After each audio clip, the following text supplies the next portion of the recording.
Hello everyone. Before we get started, make sure to like and subscribe, and leave a comment saying where you're from and when you watched. That way, YouTube will continue to show you stories like this. Now, let's get started. Asterisk, when my family moved into our suburban home that fall, everything seemed too peaceful to be real. My wife Anna and I were looking for a place to start over after a tiring time in the city. The house appeared like magic, with its grey tiled roof, wide porch, and the smell of old wood wafting in the breeze. But from the moment I walked in, I sensed something oddly off that I couldn't quite explain. Afternoon sunlight streamed into the living room through the large windows, but there were no shadows on the floor. It wasn't the light being too dim or the angle being wrong. There were no shadows at all. I tried raising my hand, then looking around, and all I saw was my hands glowing in the sunlight, casting no shadows on the walls or floor. I smiled wryly and told Anna it might be some special glass, but inside I felt an indescribable chill. We spent the day cleaning and organizing. Everything was normal if I didn't notice the emptiness under my feet. Every time the light shone in, I felt like I was lost in an unreal world where light did not follow the laws of nature. Anna didn't seem to care much. She just smiled and said that maybe this was the special design of the house to reflect the maximum light.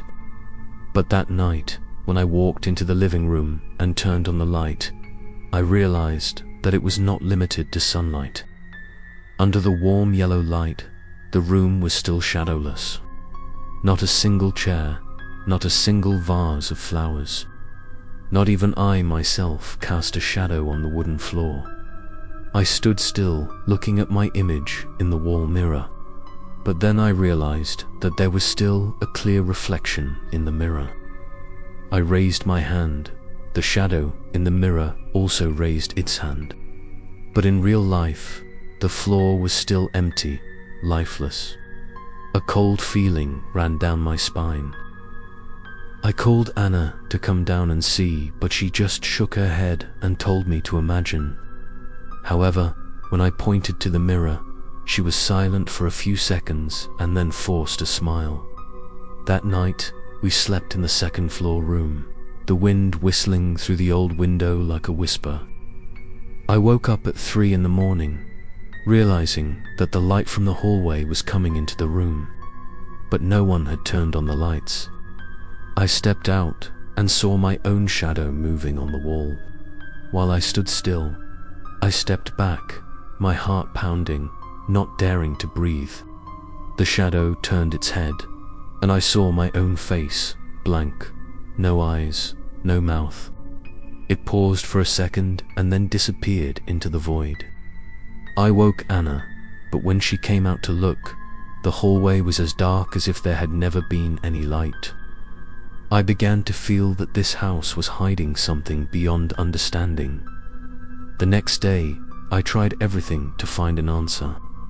I took a flashlight, shined it into every corner, even placed a wooden board in front of the light to see if there was a shadow. And the result was the same. No shadow, no reaction, as if the light here was controlled by an invisible hand. I told this story to my neighbor named Henry. He just smiled sadly and said a sentence that haunted me forever. Here, shadows never want to exist because something has taken them away. That sentence kept ringing in my head all day. Take away the shadow. What does it mean? Who can do that? That night, I tried to stay awake to observe. The moonlight shone through the window, gently covering everything. I saw a small black streak appear on the wall, then gradually stretched into a human-like shape. I thought I was hallucinating, but as the black streak moved closer, I heard a rapid breath, cold like the wind blowing past the back of my neck. I stood up, but my legs couldn't move. My body felt frozen. The shadow stopped right next to my face, then vanished into thin air as if it had never existed. The next morning, Anna said she heard footsteps walking round the bed all night.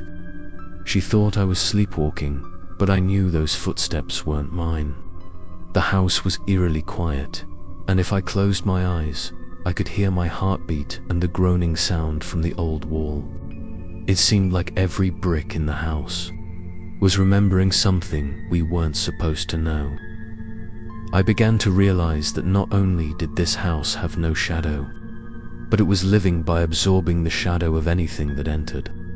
And if that was true, perhaps soon it would take more than our shadows.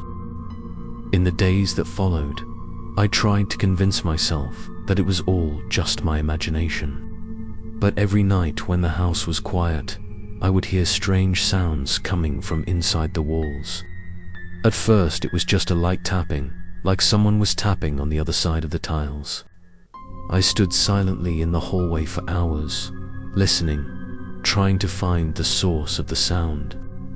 Then, one night, when I pressed my ear to the wall, I clearly heard breathing. A long, slow breath, as if someone was standing right inside, waiting for me to answer. I stepped back, my heart pounding, but then the sound disappeared. When I called Anna, she just looked at me with tired eyes. She said I was haunted, that the light and the lack of sleep were making me hallucinate. But then she herself began to change. Anna gradually became quiet and distant. She would sit for hours in the living room, staring at the blank white wall without a shadow. Once I approached her and asked her what she was looking at. She just whispered that she saw moving figures inside. I looked, only saw the light reflected, nothing unusual. But she insisted that there was someone there, watching us from the other side. From that day on, I began to hear whispers in the middle of the night, a faint voice calling my name. At first, I thought Anna was talking in her sleep, but the sound echoed even when she was downstairs. I took a flashlight and walked down the hallway. Every time I shined the light on the wall, the sound stopped, but as soon as I turned off the light, it rang out like a moaning song. I tapped lightly on the wall, and suddenly, the wall tapped back 3 times. I stood still, goosebumps all over my body. I tried to tap again. This time the wall tapped back slowly, as if trying to talk to me. From then on, I no longer dared to step out of my room at night. I felt that not only was there no shadow in this house, but there was something alive inside the walls, something waiting to be released. One morning, I discovered a small crack in the wall behind the sofa. The crack was not deep, but inside it was as dark as an abyss. I put my finger in and felt a cold air coming from inside. I called Anna to come and see, but when she bent down, the crack suddenly closed as if someone was pulling it from the inside. We looked at each other, neither of us said anything, but in her eyes I saw a clear panic. That night Anna dreamed of someone standing in the living room, his face black, his form unclear, only a whispering voice saying that they wanted our light. I began to learn about the history of the house. The broker only vaguely said that this was a house more than a century old, renovated many times. But an old neighbor said that this place used to be the light research station of an eccentric professor named Dr. Palmer. He believed that the shadow was part of the human soul and sought to separate it from the body to reach immortality. After a fire, the lab was buried in the basement, and no one ever mentioned him again. The story made me shiver. I thought of the walls, the whispers, and realized that maybe his soul was still trapped here, along with the experiments that were never finished. That night, I heard a scratching sound inside the wall, steady, patient, as if someone was digging their way out. I turned on the light, but still nothing. When I put my ear to it, I heard the soft voice of a child saying that it was cold and wanted to go outside. I retreated, my heart pounding.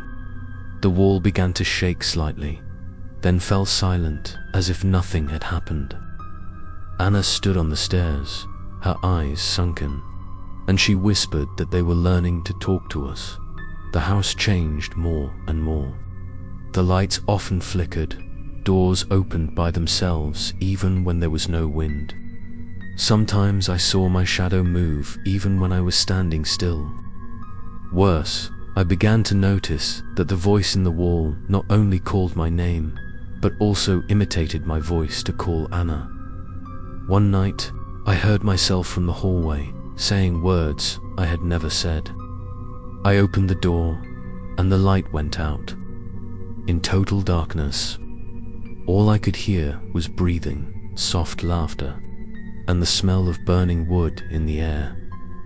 I knew that if we stayed any longer, this house would take not only our shadows, but also our voices, our breaths, our souls.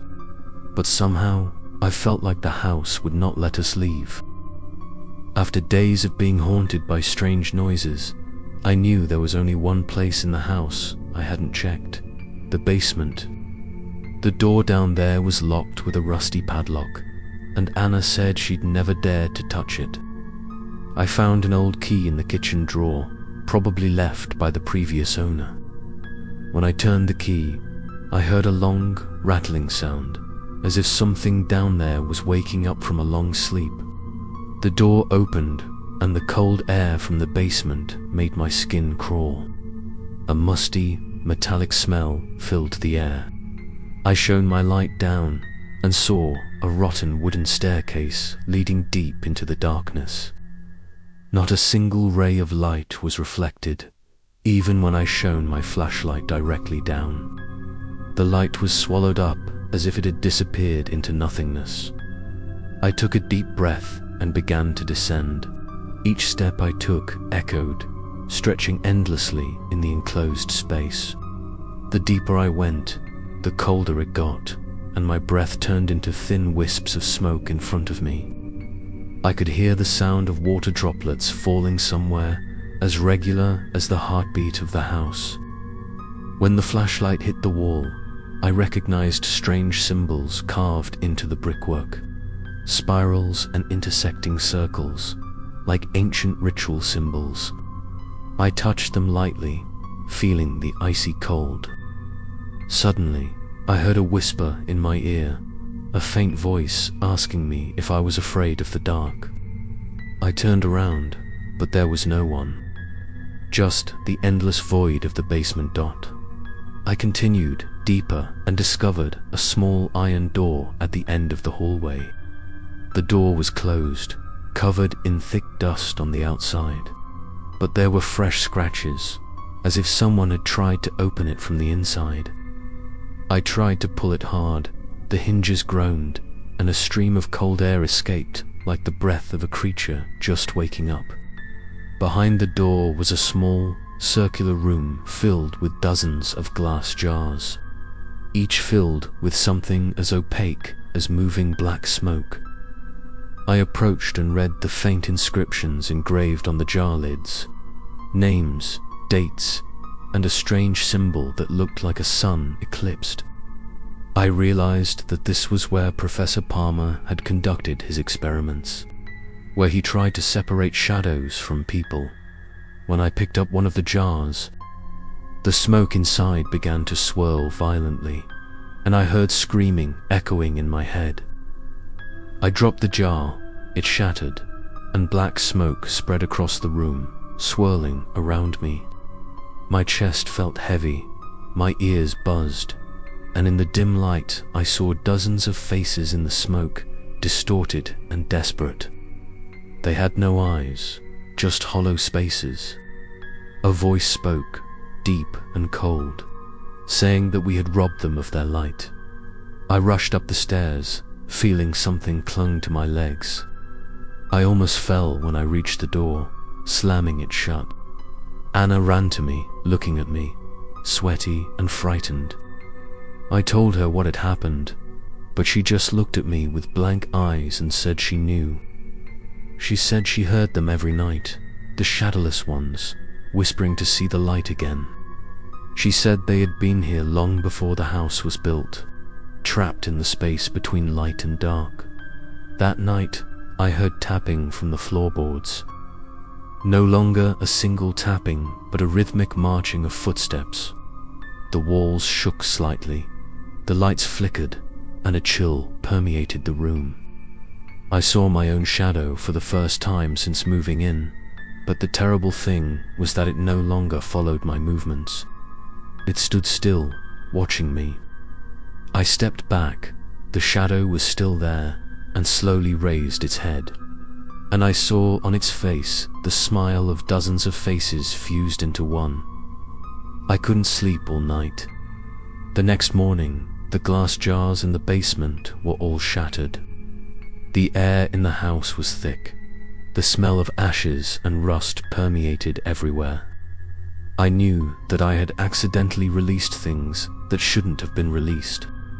And from that moment on, the house seemed to have shadows again, but they were shadows that didn't belong to us. They walked round everywhere, stopping every time I turned my head. Anna became more and more strange. She said they whispered to her, saying that they only needed a body to return to the light. When she said that, her voice sounded like two people at the same time, one clear, one dull. I understood that the souls of those who lost their shadows had found their way back, and they began to choose replacements. Ever since I opened the basement door, the house was no longer peaceful. The air was heavy, the light was always dim, even though the sun was shining brightly outside. Our shadows reappeared, but distorted and moving out of sync. There were nights when I woke up and saw Anna's shadow sitting beside my bed, even though she was still sleeping next to me. I tried not to pay attention, but deep down I knew that this house was slowly taking over everything that belonged to us.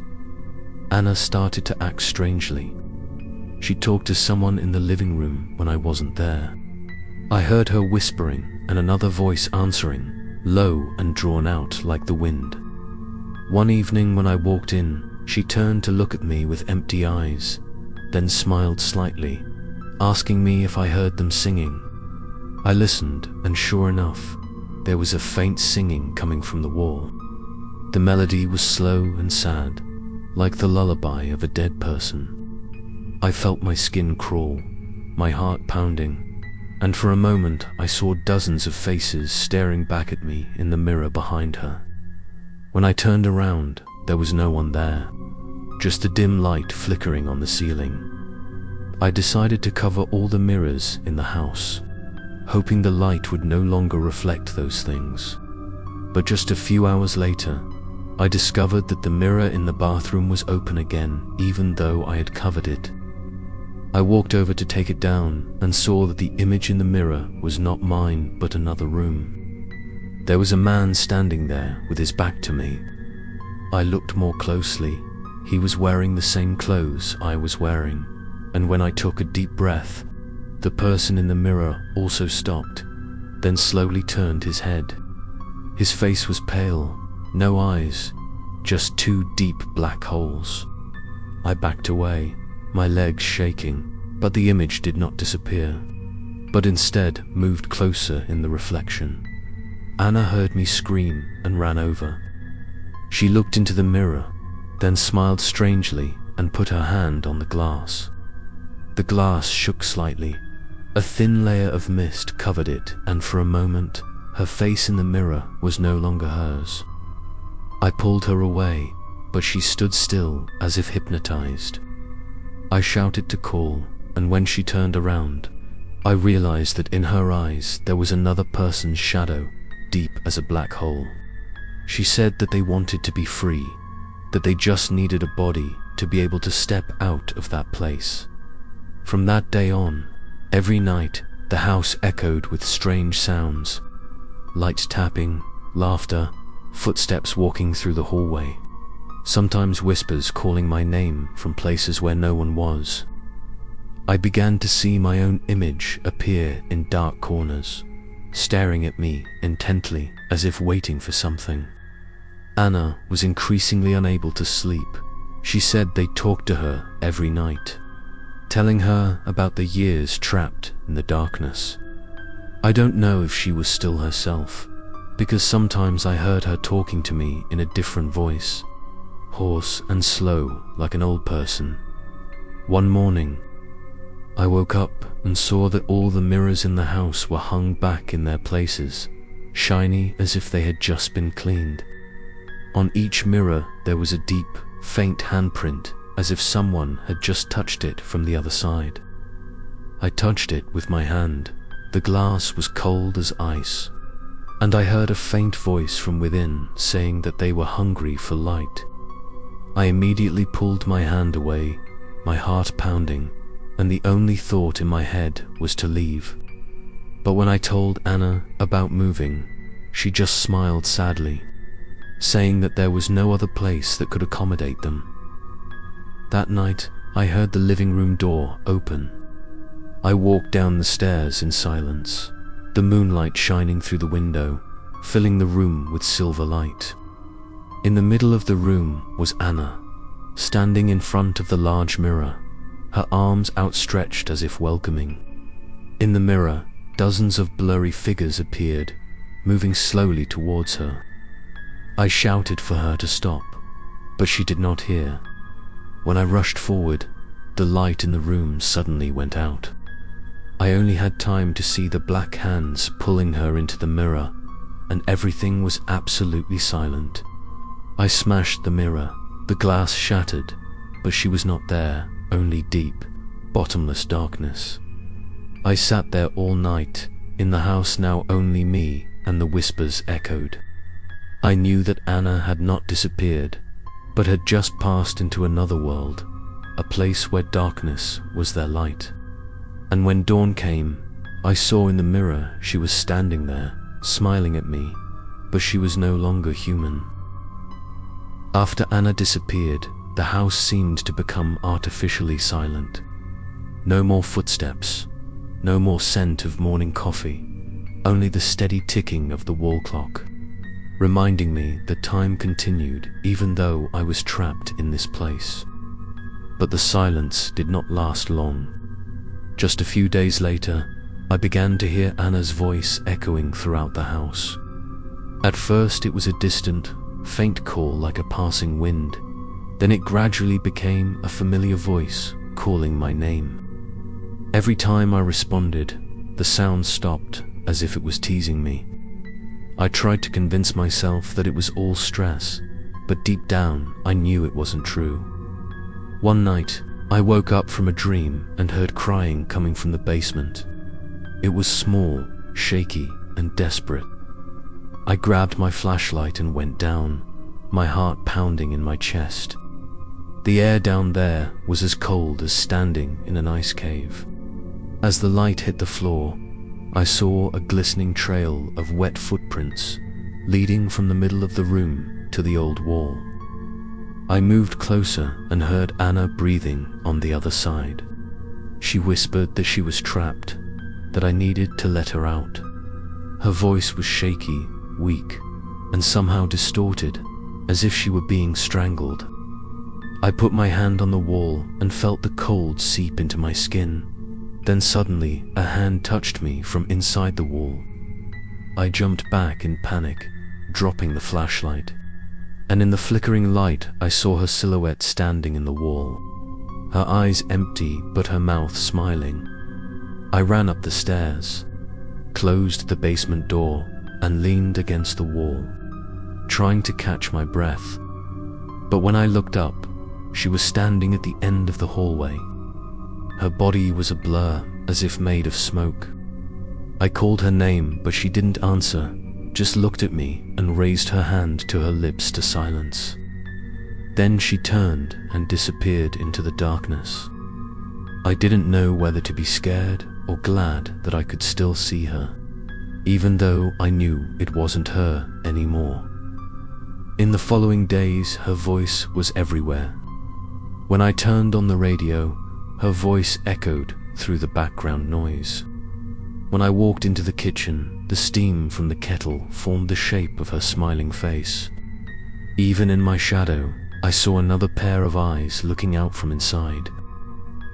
I knew she was trying to communicate, but something in her voice made me shiver.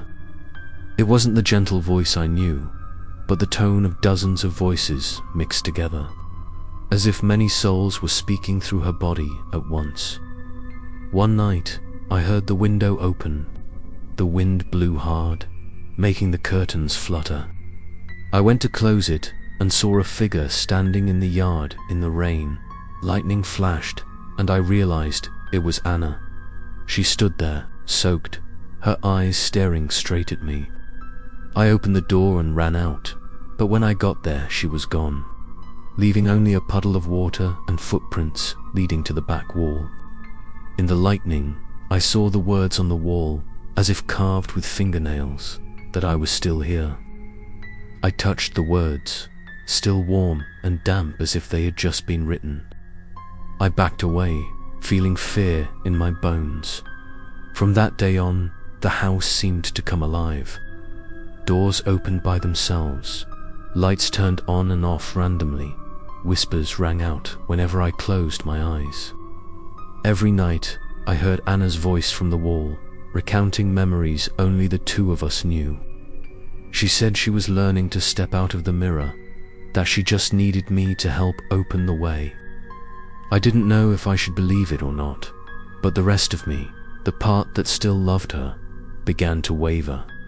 I thought that if I had the chance to bring her back, I would, no matter what it took. One night, I took the broken mirror I had broken, put it back together with tape, and placed it in the living room. I sat in front of it, lit a candle, and called her name. The wind in the room died down, the candle flickered, and the light in the mirror wavered. Then I saw her face blurred, her eyes shining like moonlight reflected in water.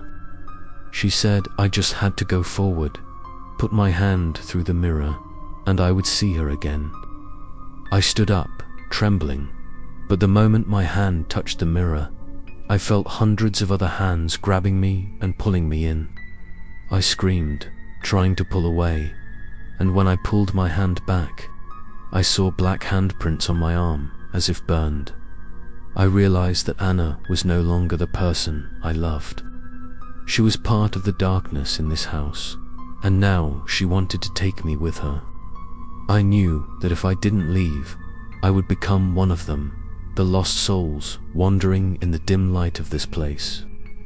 But when I looked around, all the doors were gone, leaving only thick walls surrounding me.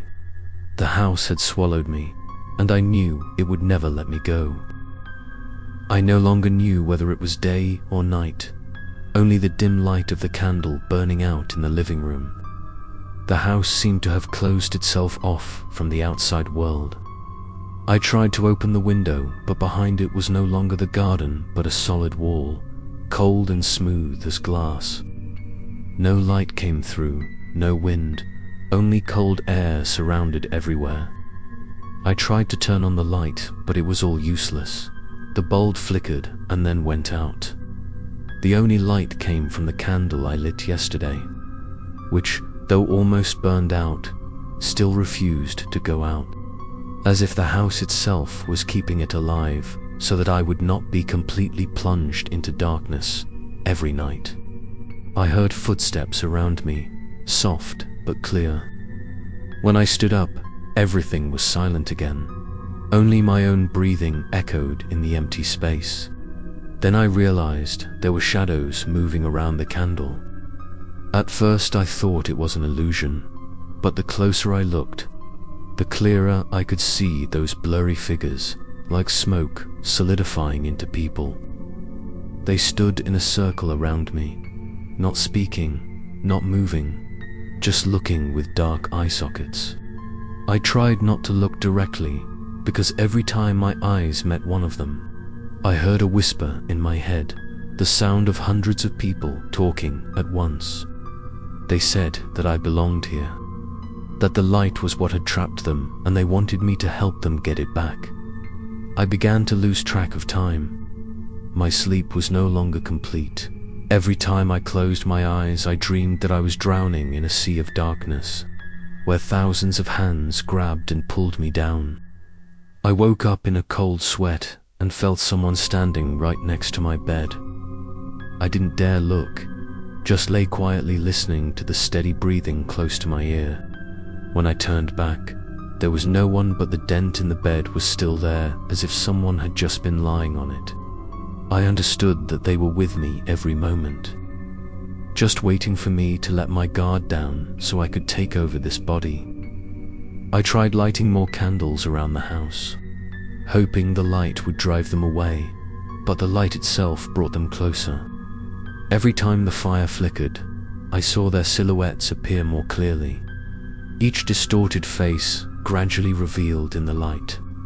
I heard Anna's voice among them, calling my name, saying that she was cold and that she missed the light.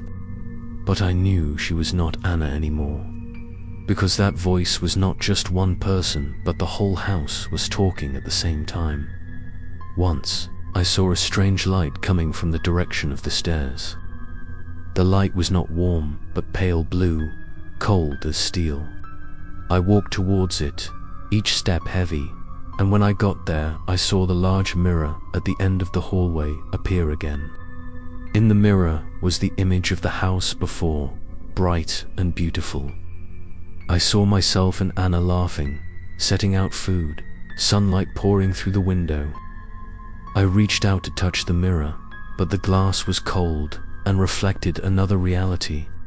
In it, I saw myself sitting in the middle of a dark room, my face haggard, surrounded by dozens of shadows leaning in close. I backed away, but the image followed me, until I realized that one of the shadows had a face exactly like mine. I felt myself slowly losing my sense of self. Every time I looked in the mirror, I wasn't sure if the person in it was still me. His eyes were different, deeper, and there was something moving in them. I heard him chuckle, a sound that didn't come out of his mouth, but echoed in his head. I began to understand that this house was not just taking away the light, but was also gradually swallowing the human part of me. I didn't know how long I had been here, but every time I closed my eyes, I dreamed that I was standing in endless darkness, hearing Anna whisper that I should let them take away the last light so that everything could be quiet. I tried to break the wall, hoping to find a way out, but each time I did, blood instead of dust poured from the cracks. The smell of iron and mold filled the room. I screamed, but my screams were swallowed by the air, as if the sound itself could not escape. Then, suddenly, I realized that the last candle was dying. The weak flame shrank, flickered, and then went out. In the absolute darkness, I heard hundreds of people whispering. They said that I had finally set them free, and at that moment, I felt thousands of cold hands touch me, pulling me against the wall. I struggled, but my body felt heavy. I shouted for Anna, but my voice was lost in the cold wind. Then I saw nothing but deep darkness, and in the last moment, I understood that the house had never wanted us to live here, but only wanted us to be a part of it. I don't know how long I've been unconscious. When I woke up, I wasn't in the living room anymore. All around me was a dim space, the walls smooth as if made of cold stone. There were no windows, no doors, only a faint light coming from above, but I couldn't tell where it was coming from. I called Anna's name, but the sound echoed over and over again, as if the room was repeating my own voice. I tried to stand up, feeling the cold, damp floor, each step echoing endlessly. I felt like I was walking inside my own mind, where everything was distorted. After a few minutes, I heard another set of footsteps. At first distant, then closer. I turned around, my heart pounding, but saw no one. I shouted to ask who was there, and the answer was my voice, but the sound didn't come from my mouth, but from behind. I turned around and saw a figure standing just a few steps away. The shadow had no face, just a dark shape, slightly taller than me. I backed away, and it advanced. I ran to the corner of the room, but there was no exit, only the cold wall. When I turned, it was right in front of me. I heard faint breathing, and a hoarse voice told me that this was a place for those without light. A place where the soul was separated from the world. I closed my eyes, hoping it was a dream, but when I opened them, I found myself standing among dozens of people. They were shadowless, eyeless, and each one emitted a faint light like dying candles. They said nothing, just looked at me, and when I walked away, they all turned their heads in unison. One of them came closer, her icy hand touching my shoulder. She told me that I was the last, that the house had done what it had to do. I asked her what she meant, and she just looked at me with a blank look, saying that every soul trapped here had lost their shadow. I started to remember what had happened before I moved in. Back then, the house was for sale at an absurdly low price. The broker had just said that the previous owner had left, without explaining why. I didn't care, I just thought it was a good opportunity. Now I understood that no one really left this house, they just became a part of it. Every soul that had lost its shadow was trapped within these endless walls. I tried to find a way out. I walked around the room, knocking on the walls, hoping for a hollow spot to break. Each knock sounded like an echo of my own heart.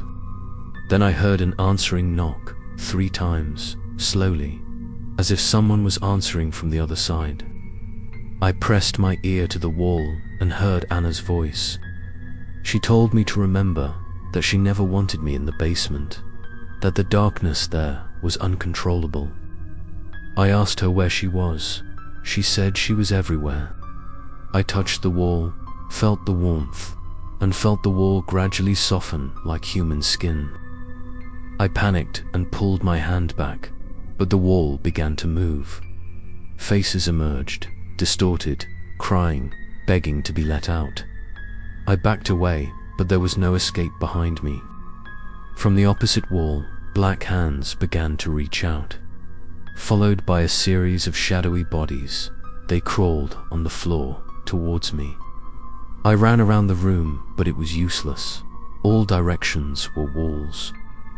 I screamed for help, but my voice was only mixed with the whispers of hundreds of other souls.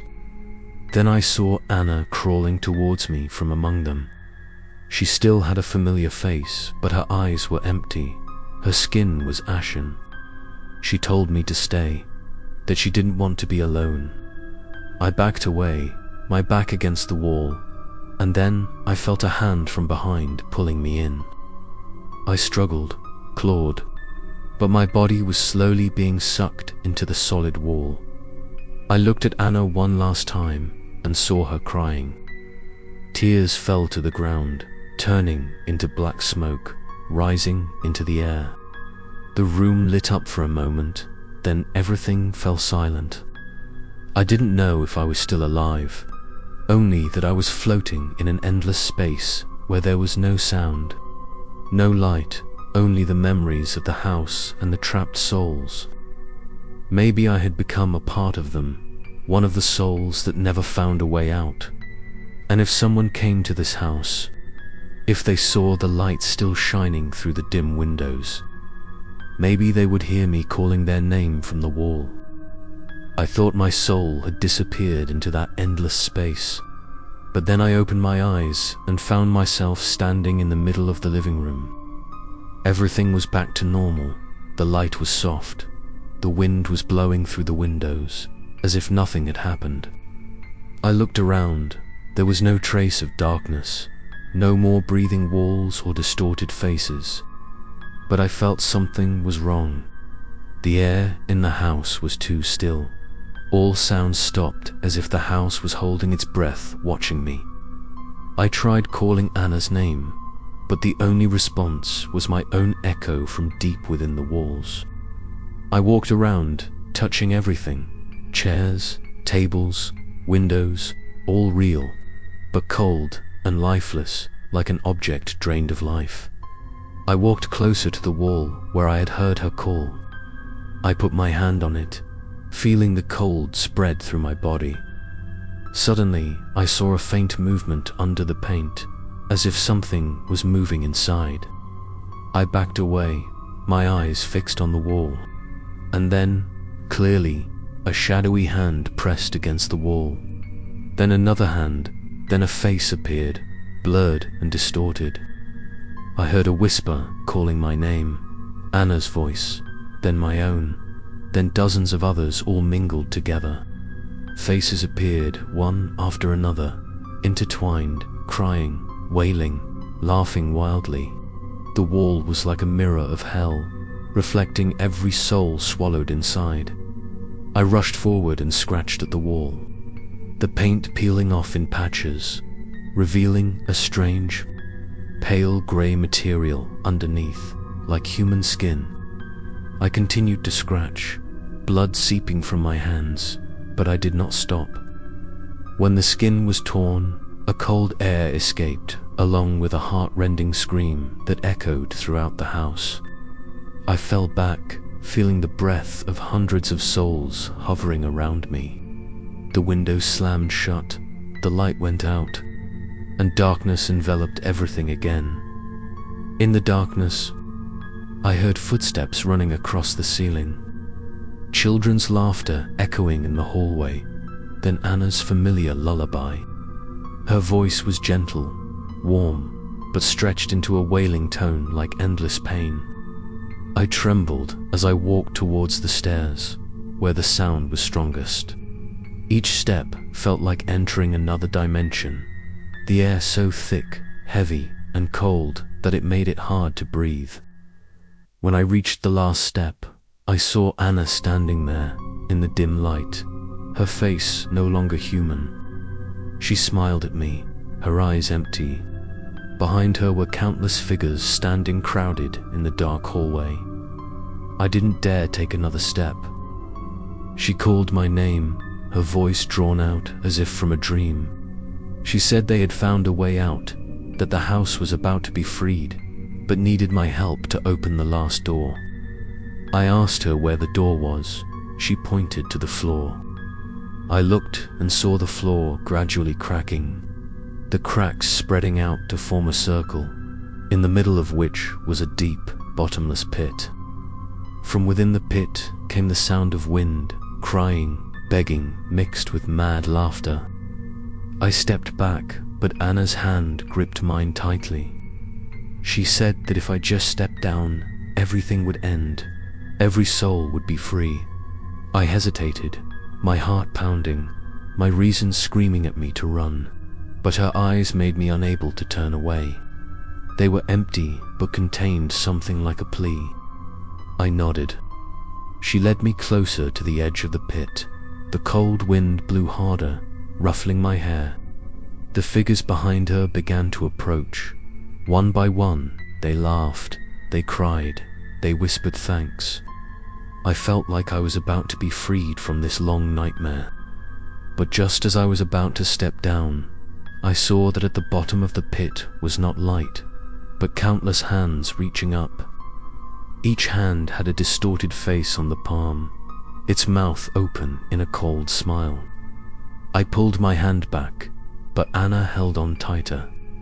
Her face suddenly distorted, her mouth opened wide, her eyes filled with black blood. She screamed that no one could escape this house. I broke free, ran down the stairs, heard screams echoing behind me. When I reached the living room, the light was on, the house was bright as usual. But when I looked round, there was no one, no trace of Anna, no black hole, just me in the fake silence. I looked out the window, saw the morning light outside, birds chirping, trees swaying. But in the mirror on the wall, I saw dozens of figures standing behind me, all smiling. After the morning light shone through the window, I thought it was all over. The house was peaceful again. The objects were the same, no trace of the nightmare last night. I sat in the middle of the living room, looking at everything around me and wondering if it was all an illusion. The warm light filled the room, but strangely, it did not create any shadows. I looked down at my feet. The wooden floor was still smooth, not a single dark spot reflecting my shape. I smiled awkwardly, telling myself that maybe the light was weak, but deep down, I knew that was not true. This house never gave back what it took. That evening, the wind began to pick up. I sat on the chair, the light flickering, and then I heard a light knocking sound coming from the wall behind me. 3 times, steady, slow. I stood up, walked towards it, my heart pounding. I pressed my ear to the wall, but heard nothing more. I was about to turn around when the knocking started again. This time, faster, louder, like someone was trying to get a message across. I knocked 3 times, testing the response. The wall was silent for a second, then answered with 2. I stepped back, feeling like someone was standing right there, watching my every move. I turned on the radio to distract myself, but the signal was distorted, emitting a whisper-like murmur. I turned it down and clearly heard Anna's voice. She said very softly, almost breathy, that I shouldn't answer the knocking because it wasn't her. I turned the radio off, sweat running down my back. The knocking started again, this time from all sides, walls, ceiling, floor, as if the house were alive. I ran to the front door, but it wouldn't open. The handle was cold, like frozen metal, and when I pulled hard, I heard a sigh from inside the door. I backed away, fell to the floor, and saw small cracks spreading across the wall, forming zigzags like blood vessels. From those cracks, a pale blue light began to leak out, illuminating my face. The room gradually lit up with a light that did not belong to the sun. I saw Anna's silhouette standing in the middle of the room, blurry, her eyes empty. She said nothing, just raised her hand as if to touch me. But as I approached, her face gradually distorted, becoming long and distorted. Her mouth opened unnaturally. I backed away, hit the wall, and felt something move behind the paint. The whispers started again, clearer this time, like dozens of people were talking at once. I heard each sentence incoherently say, "We need you, don't turn off the light." I covered my ears, but the sound still echoed in my head, seeping into every thought. I ran up to the second floor, my heart pounding, but every room I passed was the same. No matter which door I opened, it was the same room, the same bed, the same window, and every time I looked in the mirror, the reflection didn't follow my movements. In the mirror, I saw myself still standing downstairs, looking up at where I was. I backed away, fell against the wall, and the wall began to breathe again. I heard a final knock, loud, as if someone had hit it from inside. The whole house shook. Dust fell from the ceiling. The lights went out. As darkness fell, I heard a sentence ring out, clear and cold to the point of numbness. The voice wasn't Anna's, it wasn't mine, it was the house's. It said it was time for me to return what I had taken, that I had lived too long in its light. Before I could react, the wall in front of me cracked open, revealing a black void. From there, countless hands reached out, grabbed me, and pulled me in. I struggled and screamed, but it was all in vain. Just as I was about to be pulled in, the blue light in the wall suddenly went out, and the room returned to silence as if nothing had happened. I lay there, gasping for breath, looking around, and realized that I was still alive. But what frightened me the most was that on the floor, where I had just been pulled, there was now a clear, warm black handprint. I looked up and around, and everything was bright as usual. The house seemed to know how to hide the truth, but when I looked in the mirror, I saw nothing behind me. And in the mirror there was a figure standing very close, smiling at me. I began to realize that the house was not just a haunted place, but that it had a consciousness. The knocks, the whispers, the shadows, it was no longer random. Everything had an order, a rhythm, like a living body breathing and speaking in its own way. At first, I heard only meaningless echoes, but gradually they formed into syllables, then words, and finally, my name. The voice came from the walls, from the ceiling, from the floor, sometimes far away, sometimes near, sometimes whispering in my ear. It called my name in Anna's voice, then in my voice, then in dozens of voices, echoing everywhere. Every time I tried to ignore it, the house shook everything. Lights flickered, floors shook, walls cracked, and cold air seeped in. I knew I couldn't be silent. I asked who it was, and the voice answered immediately that it was this place, this house, the keeper of all the forgotten souls. It said that I had lived with it for so long that I was now a part of it. I screamed in panic, but the sound came back from the mouth of the wall itself. My voice, repeated, mimicked, distorted and malicious. I ran into the bedroom and closed the door. But as I leaned against the wall, I felt a faint pulse behind the bricks, like a heartbeat beating with me. I took a hammer and tried to break a part of the wall, but after a few blows, dark red blood seeped from the crack. I threw the hammer down, gasping for breath, and heard a low laugh, deep and drawn out, like someone laughing in their throat. I shouted to ask why it did it, and the voice replied that I had opened the door for it when I went down to the basement, that I had woken it after hundreds of years of being buried. From that day on, I couldn't sleep.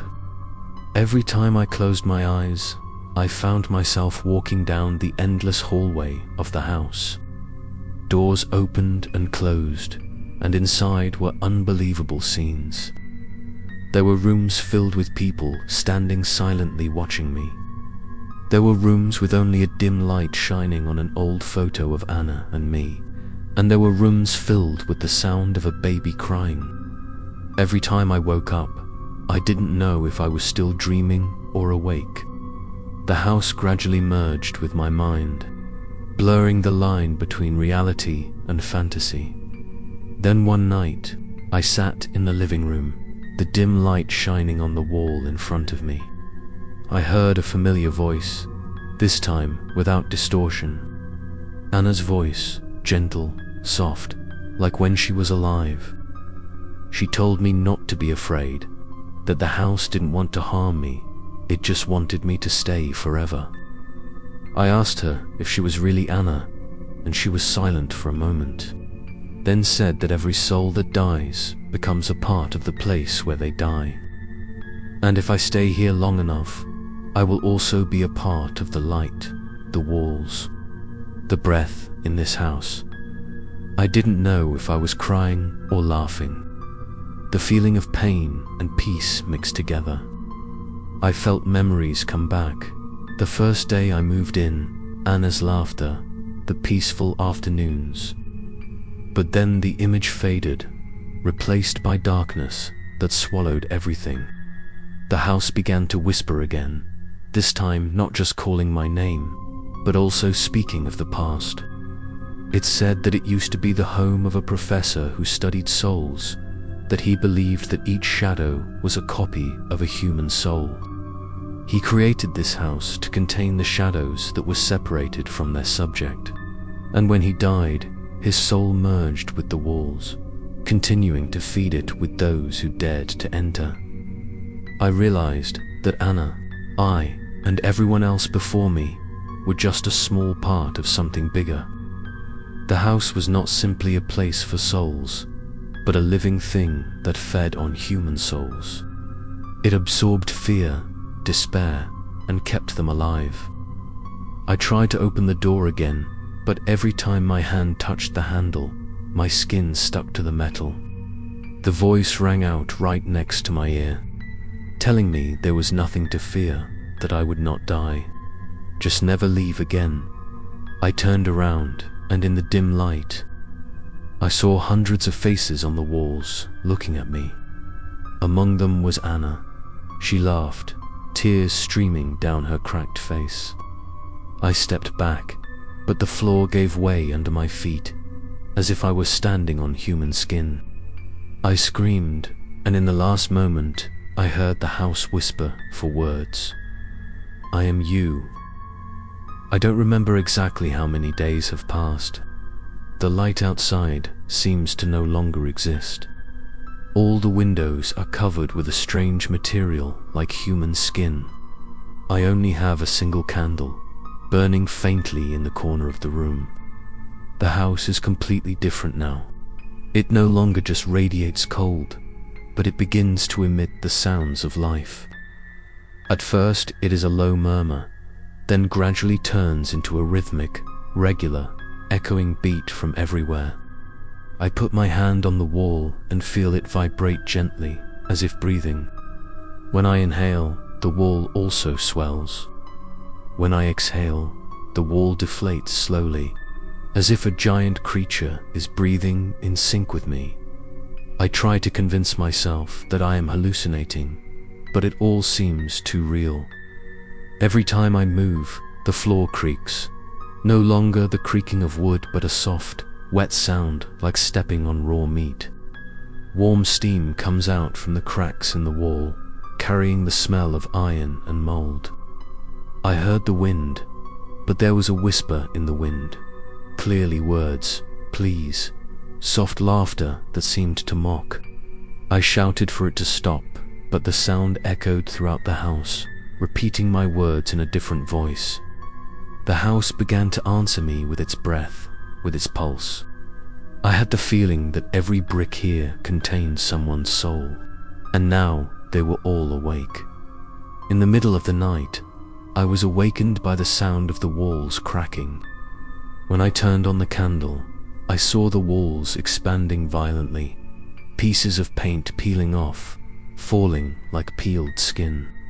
From inside, I saw red veins running everywhere, beating in time with my heart.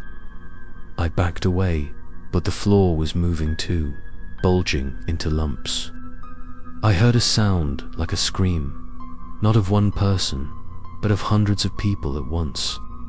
Each cry for help mixed with the thick breath of the house.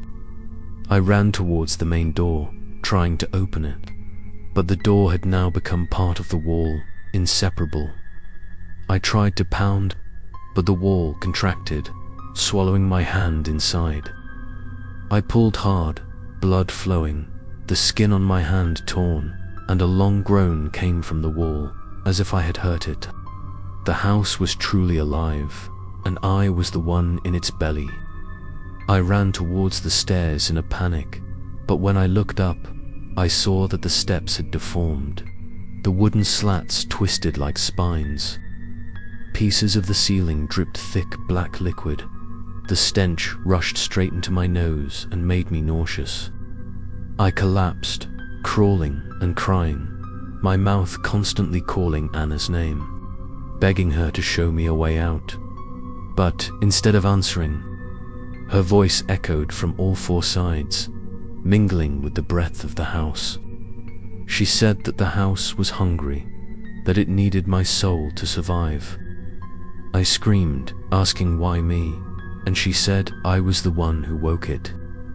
I looked up at the ceiling and saw Anna's face in the flexing wall, her eyes filled with tears, but her mouth smiling.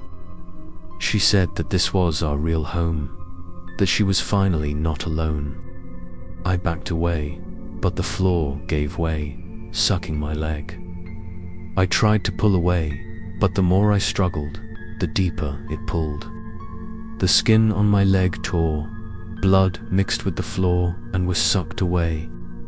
I heard a moaning sound like someone drinking. I screamed in despair, but then everything slowed down, my heartbeat matching the rhythm of the house.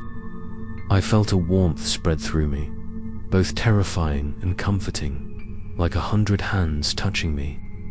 Then everything went black. When I opened my eyes, I was lying in the middle of the living room, the dim light from the candle still burning. The house was quiet again, no more breathing, no more vibrations. I touched my chest, my heart was still beating, but the rhythm was no longer synchronized. At times my heart stopped, but I was still breathing. I understood that the house did not swallow me, it had melted me into it. I was no longer me, but a part of it, living, breathing, waiting for the next person to come in. If anyone is reading this, if you hear the wind in the walls or feel the floor shaking under your feet, leave immediately, because maybe the house has started breathing. After I understood that I had become a part of the house, I no longer felt pain or fear. Every sound, every movement, every breath in the house became clear in my head, as if I were living in hundreds of different bodies. I could hear the rats running in the floor, the water leaking in the pipes, the faint moans of the souls trapped in the walls.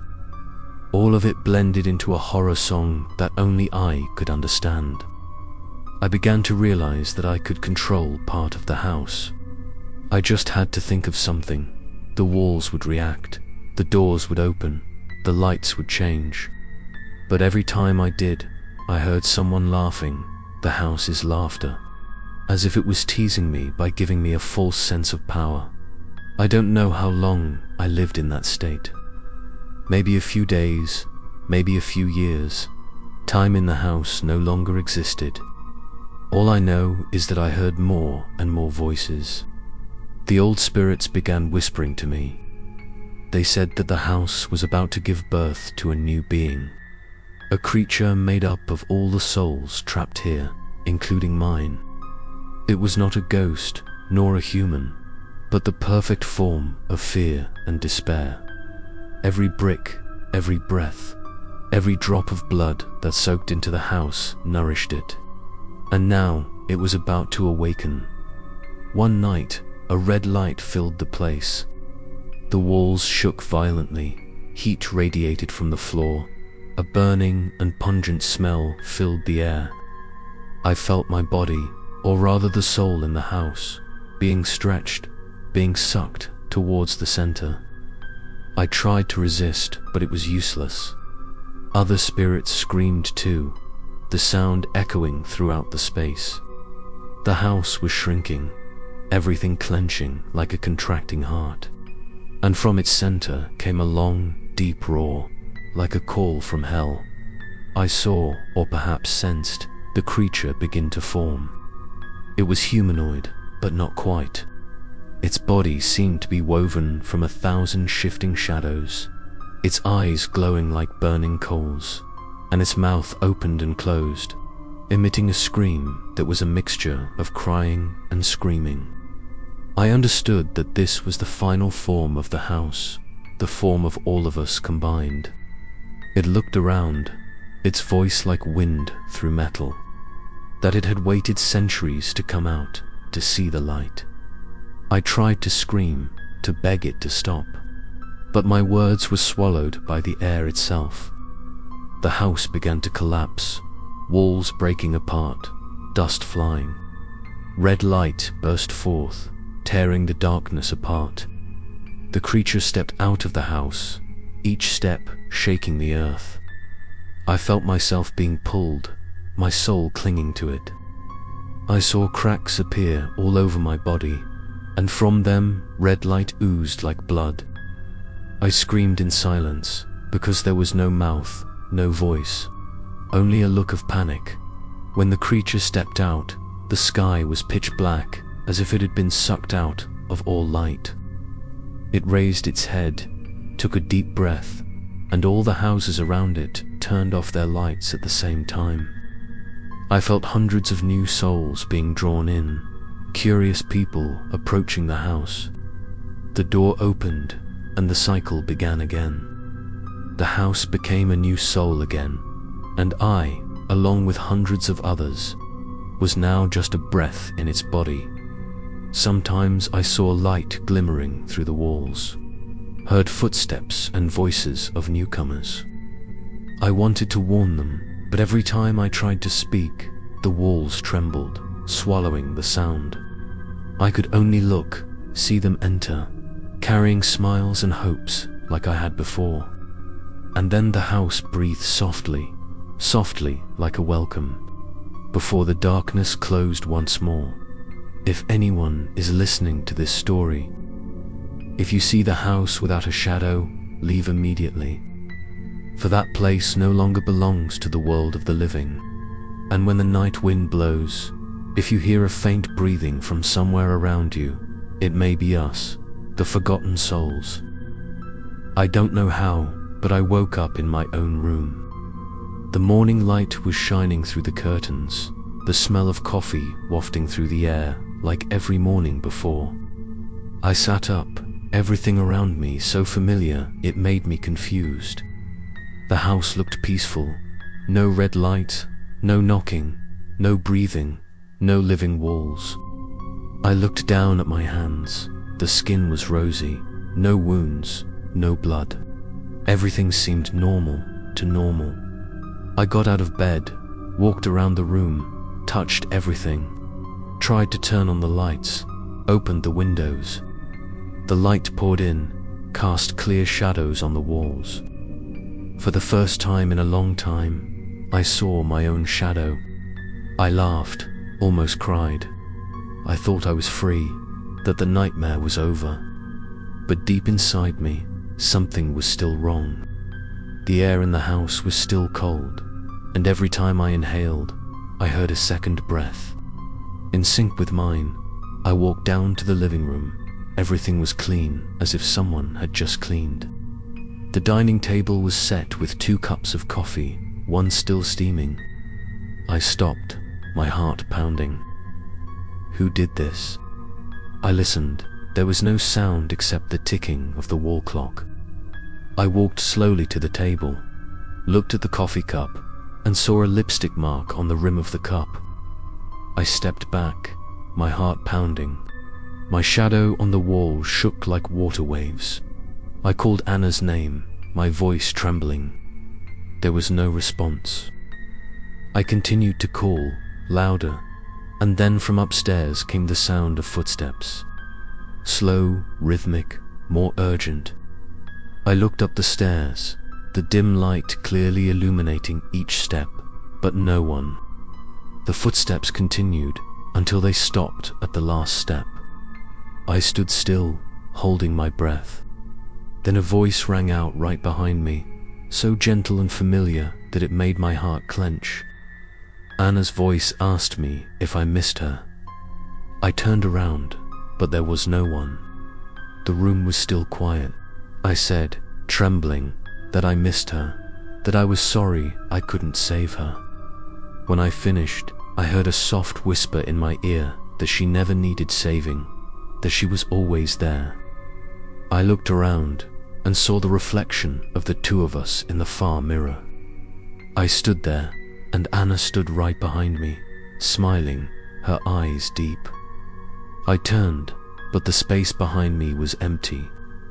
When I looked back in the mirror, she was still there, and this time she raised her hand and waved slightly.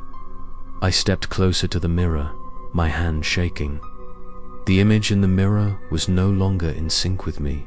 It moved slower, as if stretched.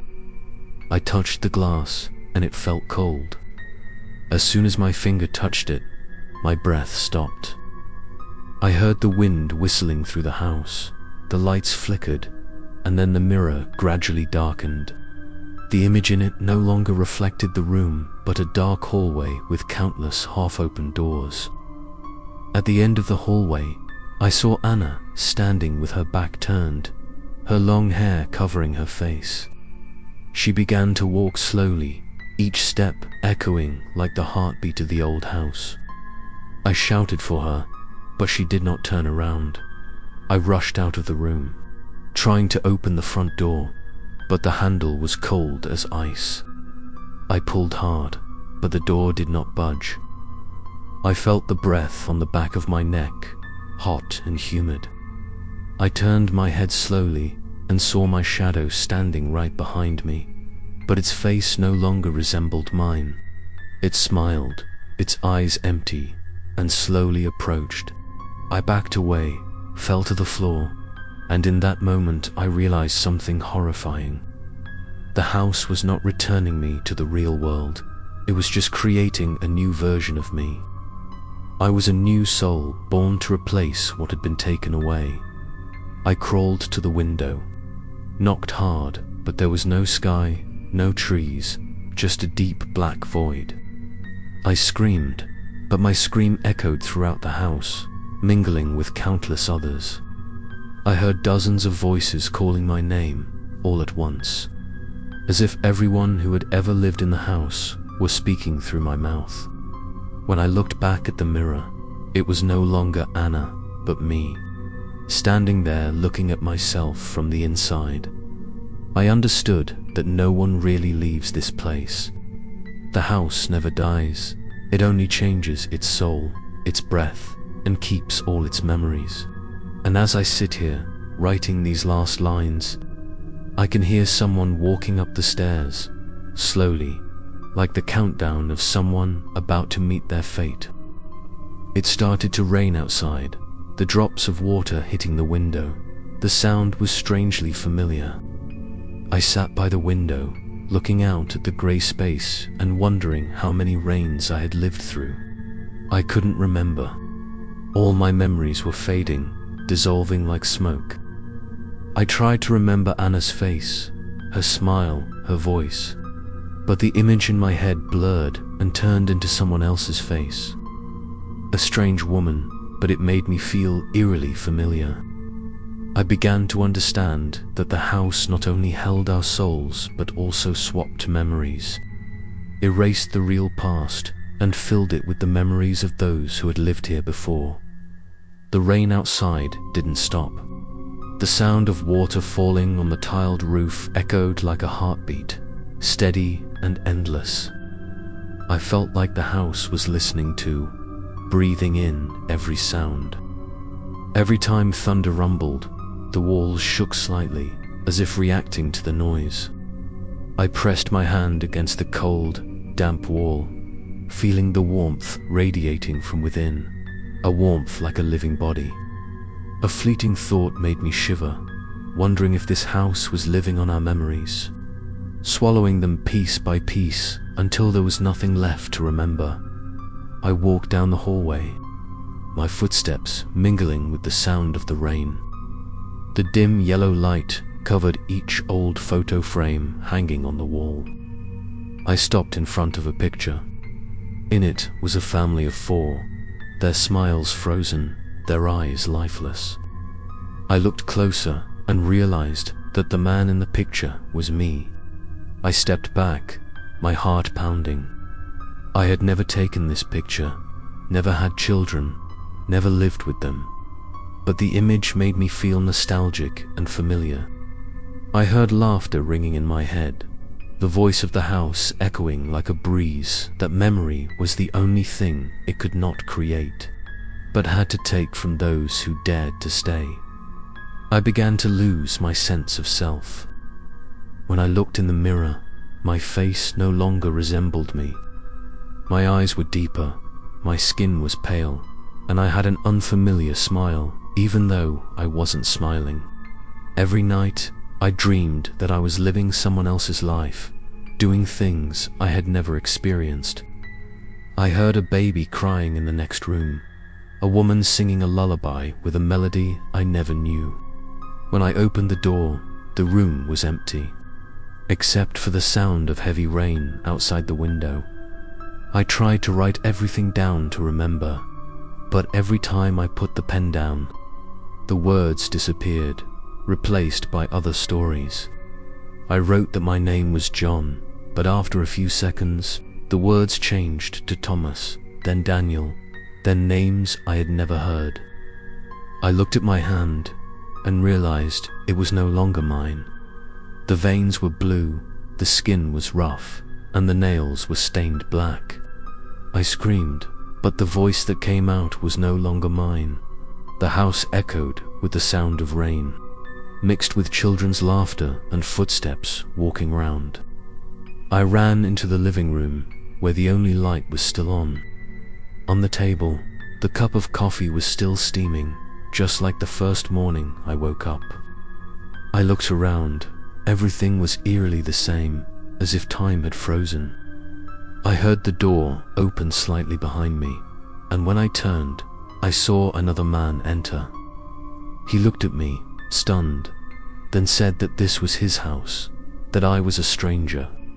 I was about to object, but when I looked in the mirror behind him, I saw that we were exactly the same. The man slowed down, his eyes bewildered, his mouth mumbling that the house was playing the same trick again. He backed away, then suddenly disappeared into the air, leaving behind a musty and smoky smell. I stood there, not knowing if I really existed. I looked out. The rain was still falling, relentless. The sound of the rain mixed with the house's breathing, creating a soothing sound that was almost mesmerizing.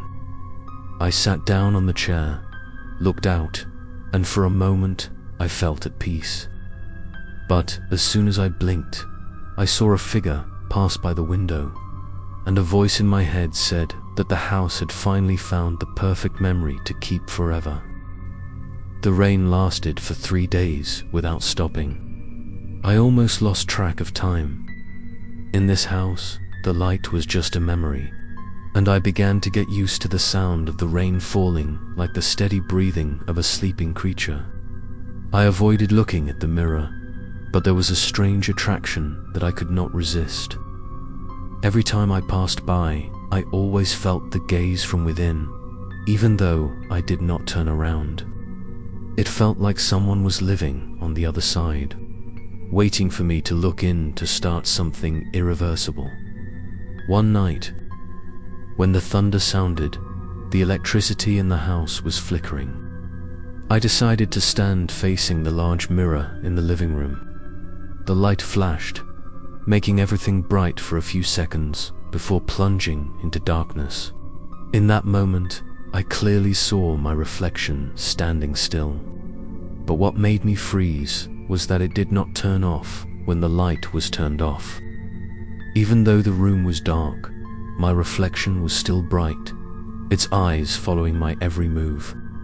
I took a deep breath, raised my hand to touch the glass, and the reflection in the mirror raised its hand at the same time, only half a second faster than me.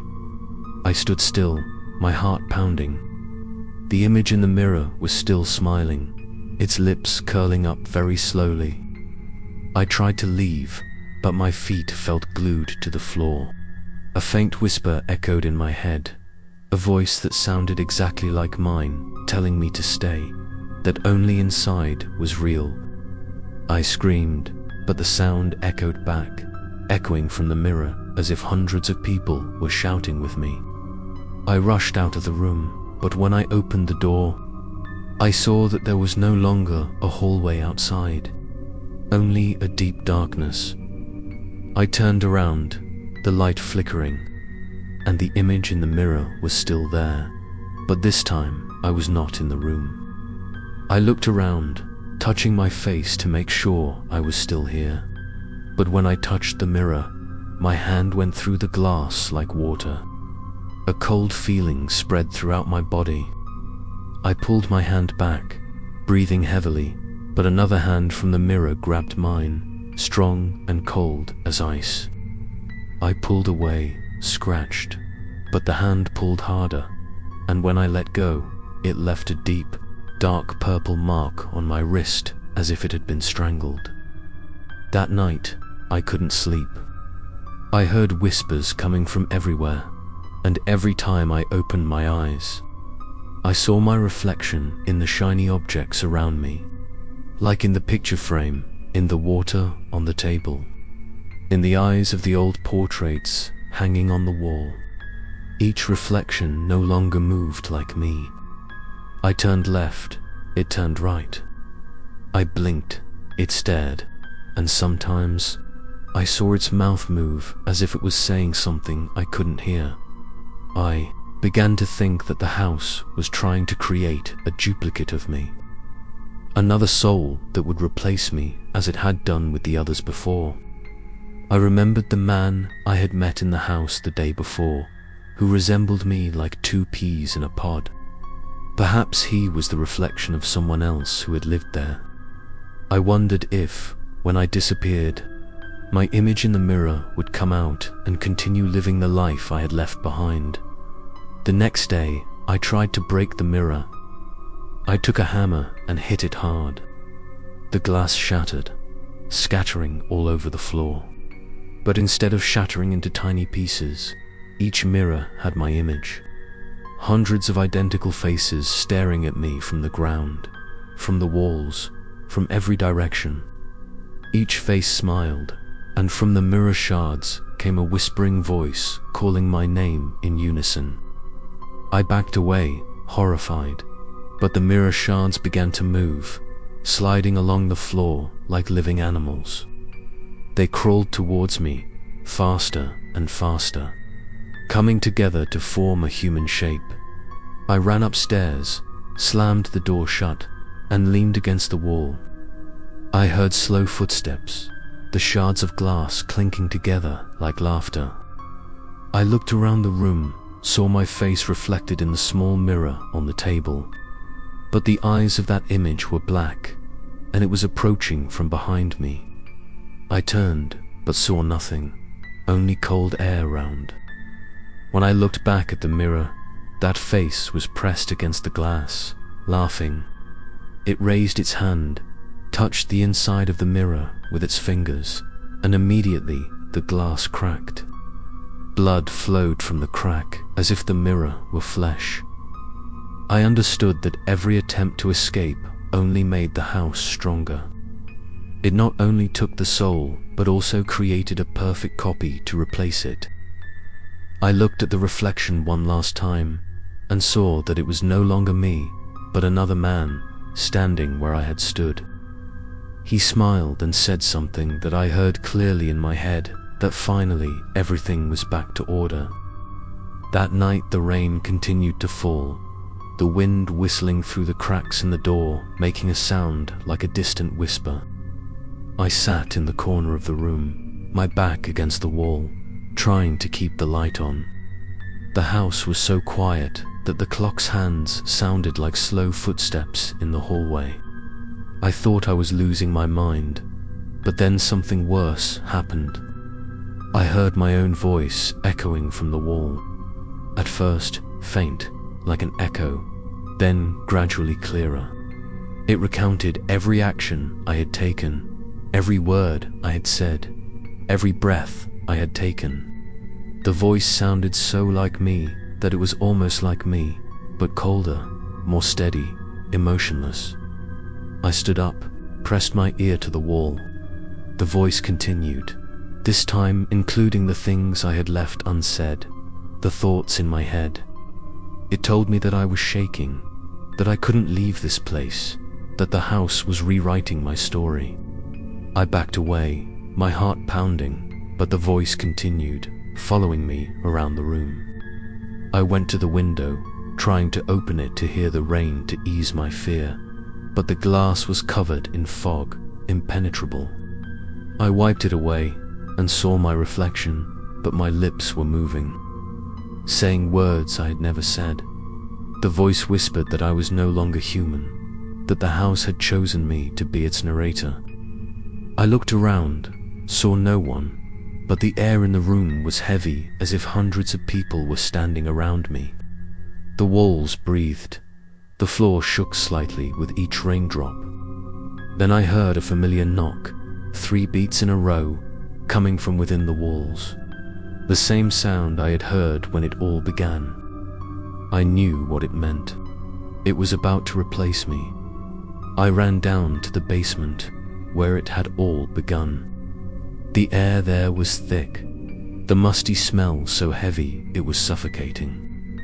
The weak light from the lamp cast a shadow on the wall where I had seen Anna's silhouette. Now, the wall was shaking slightly, the paint cracked, veins like blood vessels underneath. I moved closer, hearing a small laugh from inside. It was my laugh. I didn't know why, but it made me want to cry. I put my hand on the wall, asking what the house wanted.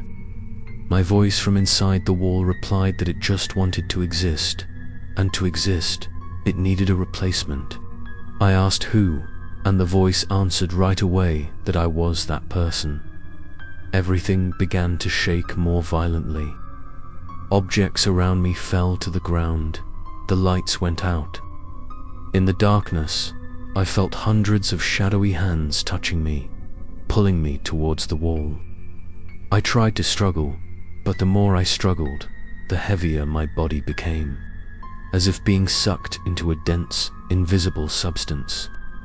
I shouted for Anna, but only heard my own voice echoing from everywhere. Then suddenly, another voice spoke, low and deep. Not mine, not Anna's, but the house's.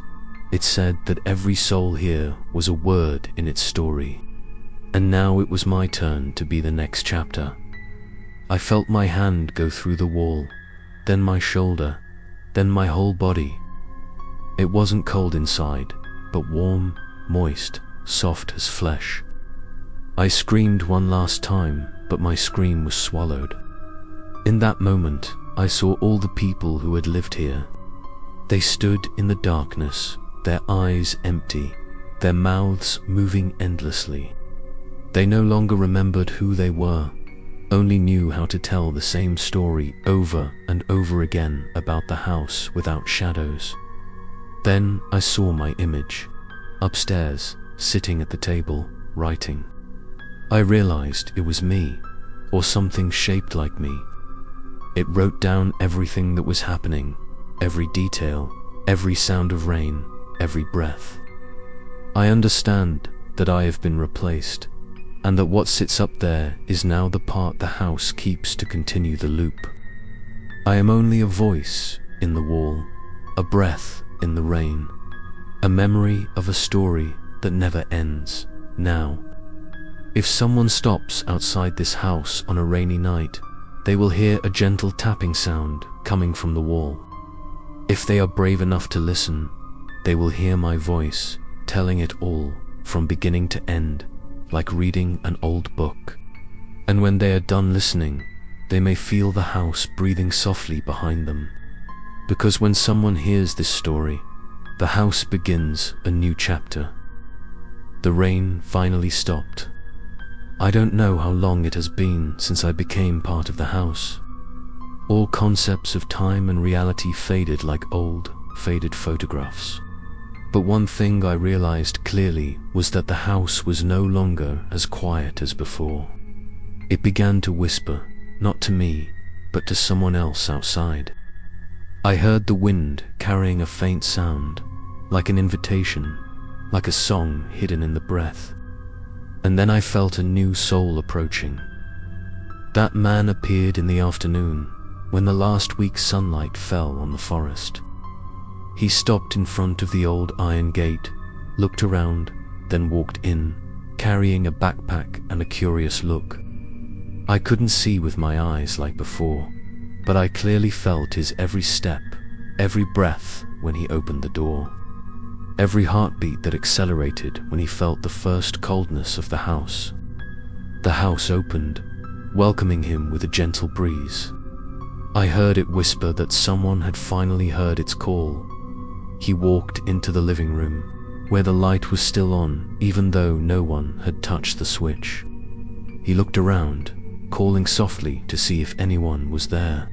His voice echoed off the walls, echoing back with his own voice, distorted and deeper. I knew the house was starting the same game it had played with me. He stopped in front of the mirror, looking at his reflection. For a moment, the image in the mirror smiled, but he did not. He started, turned away, but the face continued to watch. I wanted to shout to warn him, but my voice was now only the wind through the cracks. Night came faster than usual. The sound of crickets was swallowed by the silence. I felt the house holding its breath, like a predator waiting for the right moment to strike. The man lit a fire in the fireplace, sat silently, his eyes occasionally glancing toward the dark staircase. I saw him shiver as he heard light footsteps on the floor. He stood up, grabbed his flashlight, and shone it on the second floor. But there was only darkness.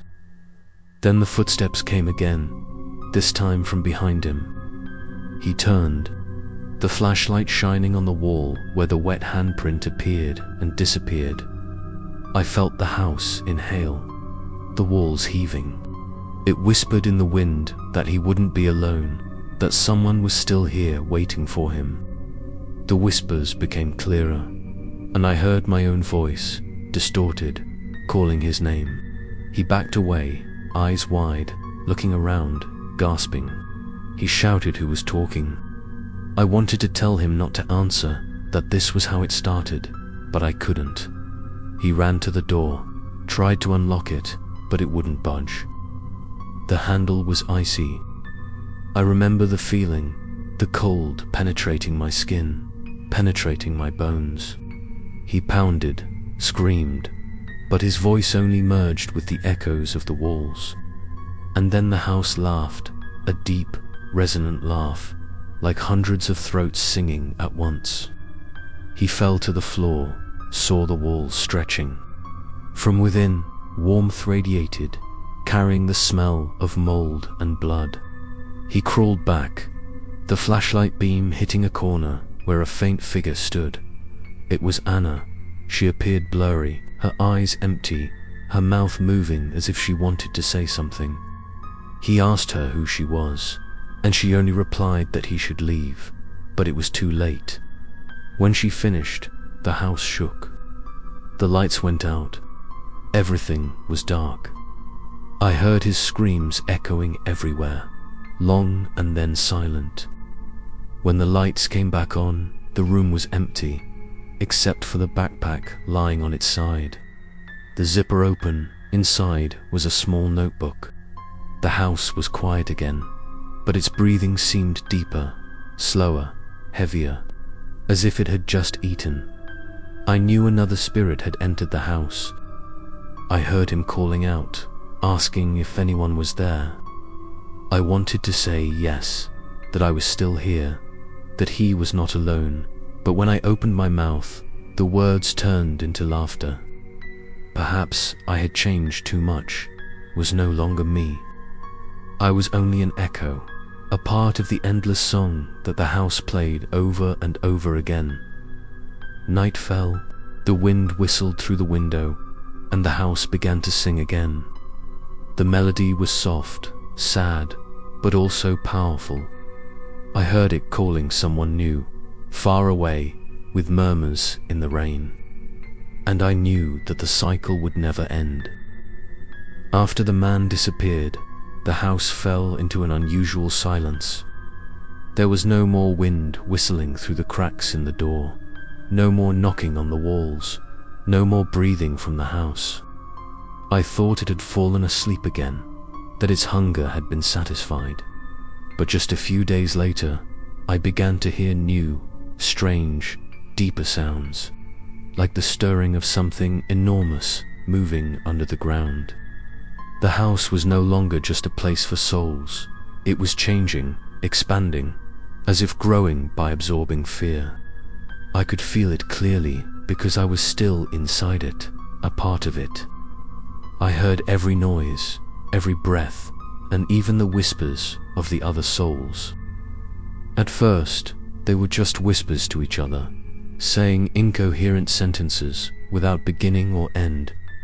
But then the sounds merged into a sad, repetitive melody. I realized they were pleased, cries for help that had never been heard before. The house absorbed everything, turning it into a steady beat in the walls. One night I heard noises from outside. The wind blew hard, the rain poured down, and in the midst of the storm, a car's headlights shone on the front of the house. A young couple stopped. I could feel them arguing. The man's voice was firm, the woman's trembling. They were lost and wanted shelter from the rain. I knew what was coming, but I couldn't do anything. The house opened slowly, as if welcoming them as they entered. The flashlight's light reflected off the wall, and I saw dozens of other souls begin to move in my field of vision. They had been sleeping, but now they were waking up, stretching out their smoky bodies, crawling along the corridor. I heard the woman say it was cold in here. Then she said someone had touched her shoulder. The man laughed and said it was just the wind, but there was no wind in the house. I wanted to scream, to warn, but my voice only came out as a murmur in the background, and I knew they had heard it too. The woman turned her head, her face pale, asking who had spoken. Then the flashlight flickered out, the flickering light illuminating the faces pressed against the wall, dozens of empty eyes looking at them. The man quickly pulled his wife and ran towards the door, but it was gone. Only a continuous wall remained. She cried, pounding her hands, while he searched for another way. The house began to shake slightly, emitting a deep groan like the sound from the earth. I felt each brick getting hotter, each block of wall expanding as if the body were breathing. The spirits were fully awakened, and they began to sing a song without words. Only the sound of wind, crying and laughter mixed together. The man pulled his wife up the stairs, running away. But at every door they opened, there was another version of them standing inside. She saw herself sitting in the corner crying, saw her husband standing still, looking out the window. They screamed, ran, but all directions led to the same place. I saw their shadows spinning in circles in the hallway, their footsteps echoing endlessly. The house shrank, the walls slowly closing in. I heard bones breaking, breathing heavily, then silence.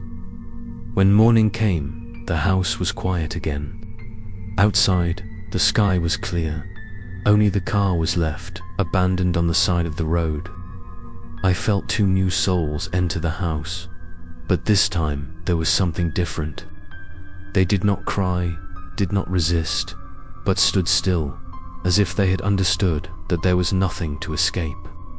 They merged with the others, becoming faint echoes in the space. The house seemed to take a deep, satisfied breath, then fell back to sleep. I knew the cycle was complete, but I also knew that it was stronger than ever. I feel its presence beyond the walls, into other houses, into the wind, into the earth. Perhaps someday its call will reach someone else, farther away, in a dream or a strange song in the middle of the night. When someone hears the 3-beat knock or feels a chill on the back of their neck, maybe that is when the house begins to tell this story again. And maybe the listener will never know that they are becoming the next part of the story I am telling. No one knows exactly when the house began to spread. Perhaps it was when the last spirit disappeared, or when it realized that the walls were no longer enough to contain its hunger. I, or what was left of me, could feel the change. The walls that had once been a prison became doors to the outside world. The house began to breathe longer, deeper, and with each breath I heard voices from far away, the dreams of people who had never been here. At first it was just nightmares. People in the neighborhood said they heard a 3-beat knock at night, even when their house was empty. Some said that when they looked in the mirror, they did not see themselves, but another room, with pale yellow light and damp walls. Children said that someone stood outside the window looking in when it rained. And the animals, dogs and cats around, always growled and did not dare to go near the land where the house once stood. They thought it was a legend, a story made up by the village elders to scare children. But I knew it was no longer a rumor. The house had learned to walk through dreams. Every time someone closed their eyes, it crept in like a wind, whispering gentle invitations. It didn't force them, it just enticed them. It made them see familiar images, a warm home, a peaceful place, then opened the misty door. As long as they walked through, their souls would belong to it forever. I've seen dozens of people like that, coming not physically, but with their minds. They walked in their dreams, thinking they were just lost in their sleep. But when they woke up, a part of them was there. They were no longer themselves. They talked in their sleep. They looked into space and smiled. They were afraid of their own shadow because sometimes it didn't move with them anymore. A woman named Emily, who lived in a nearby town, said that she often heard someone calling her name in the wind every night. She began to dream of an old house with candlelit windows. Each time she dreamed, she went deeper into the house. On the last night, she opened the door, walked into the living room, and woke up in bed, her clothes soaked as if she had been in the rain. From that day on, she no longer cast a shadow. The doctor said it was a hallucination, but everyone in town knew that the light shining on her did not create an image on the wall. She lived for 3 more days, then disappeared. Only a damp trace of a human figure remained on her wall. Not only those who dreamed, but also those who knew the story were affected. The house existed in memory, in fear, and each time someone told it, it became stronger. I felt it spread in every word, every writing, every voice in the middle of the night. Some people read a passage about it online and heard a knocking sound in their house that night. Some people turned on a video story about the house and saw someone's reflection in the screen. It no longer needs to exist in a fixed place because we, the imprisoned souls, have become its breath, spreading in the human world. I don't know what I have become anymore. Sometimes I hear my own voice echoing in the sleep of others. They wake up with a start, but never remember the content. I see strange rooms, new faces, and know that I am looking through the eyes of the house. It is no longer just the old house in the middle of the forest. Now, it can be anywhere, whenever someone thinks of it, talks about it, or hears its story. Just a thought, and the door opens. Sometimes at night I hear the cries of children from the other side. Sometimes the laughter of women. The new souls are bewildered, asking me where this is, asking how to get out. But no one can leave. The house has no shape now. It is smoke, sound, endless repetition. It has become a story that people tell themselves to keep themselves in fear. And I know, when someone hears my voice now, they are opening the door to the house will hear, will come, and will leave a small mark, a knock, a shadow that doesn't fit, a dream of a dimly lit room. Because the house isn't dead. It's just waiting. I don't know where I am anymore. I can't feel the walls, the floor, or the door, only the whispering that lingers in the darkness. Sometimes I think I've escaped, but every time I think the light is coming closer, I hear the familiar 3-beat knock from somewhere far away and know that the house is still there. Not in the woods, not on the old land, but in the memory of every person who has heard this story.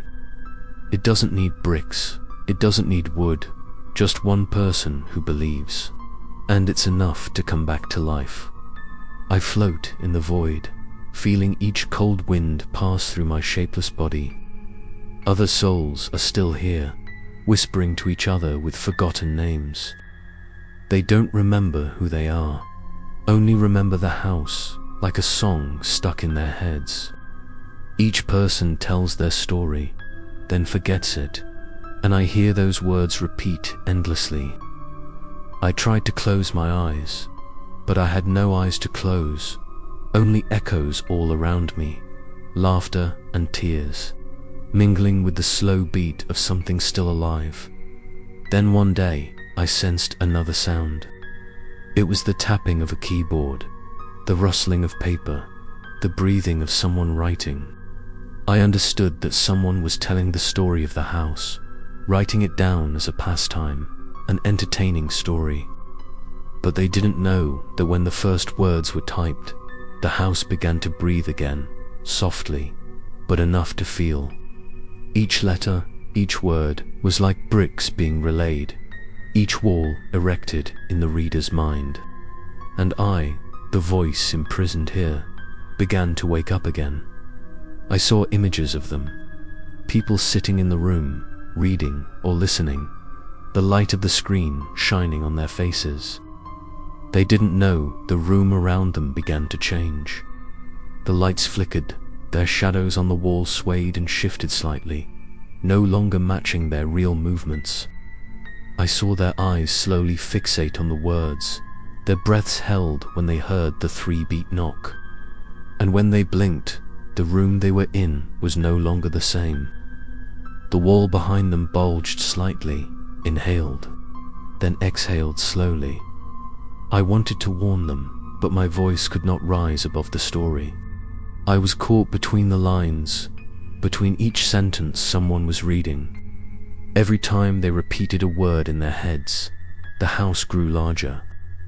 It existed in their thoughts, not needing a physical form, only needing attention. I understood that this was its revenge.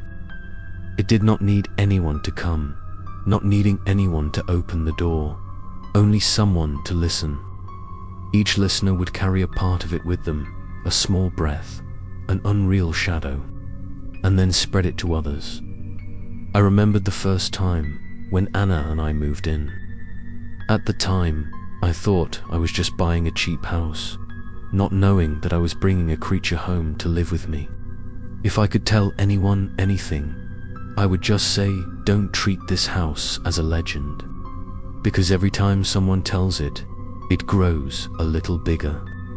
I used to think it would disappear when no one lived there anymore, but now I understand. The house never needed a place. It just needed a story. In the darkness, I heard the wind passing by, but it wasn't the wind.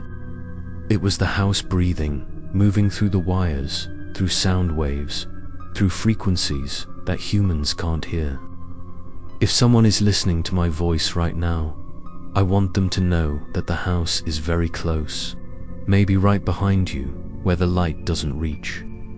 If you hear the 3-beat knock, don't turn around, because the house doesn't like to be seen when it's listening. Now I understand, there's no end to this story. Because I was once a listener, a curious person who read to the last line, and when I did, the house found me. I just want you to know that when you heard this, when your breath mingled with this still air, you became a small part of the story. You won't remember right away, maybe a few days later, when you turn off the light, see your shadow not moving at the same time, or hear the wind softly calling your name. Then you will know. The house is open.